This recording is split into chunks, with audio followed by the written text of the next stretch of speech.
Hi, I'm Louie Bendal, a third-year education student of Amando Public College. Welcome to ACC Online Tutorial. What other ways of multiplying do you know? Except from this type of multiplying, which is in a horizontal form and vertical form, and except from using your fingers in multiplying. Let me teach you one other way of multiplying that I know. It is a kind of multiplying which uses a magic square. How to multiply numbers within the magic square or squares. In multiplying within the magic square, we should follow the L pattern. Like for example, we have the given 12 times 21. We should not yet proceed to the operation. We should have to divide the square into squares according to the number of digits that we have. So since we have 4 digits all in all, we divide the squares into 4. And as you can see, the squares are being divided by diagonals. The purpose of those diagonals is for us to have the proper alignment of the following products and for us to get the correct answer.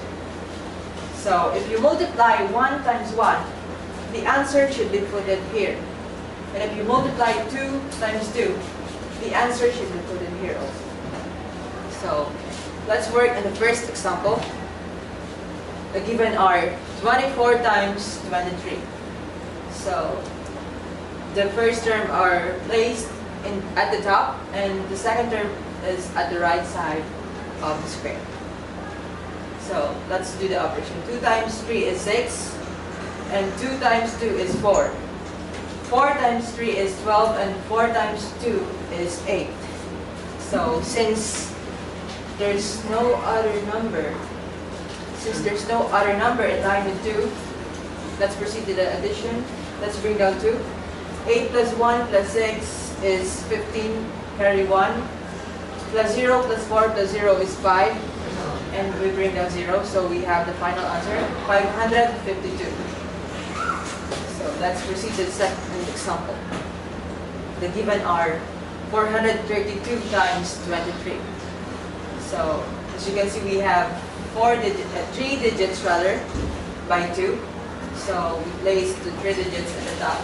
We have 3 columns and 2 rows of squares. So let's do the operation. 4 times 3 is 12, and 4 times 2 is 8. 3 times 3 is 9, and 3 times 2 is 6. 2 times 3 is 6, and 2 times 2 is 4. So let's add the following products. We bring down 6. 4 plus 0 plus 9 is 13. Carry 1 plus 0 plus 6 plus 0 plus 2 is 9. And 0 plus 8 plus 1 is 9. And bring down 0. So we have the final answer, 9,936. So for your activity, please work on the given. 952 times 518. That's all. That's the end of our presentation. God bless.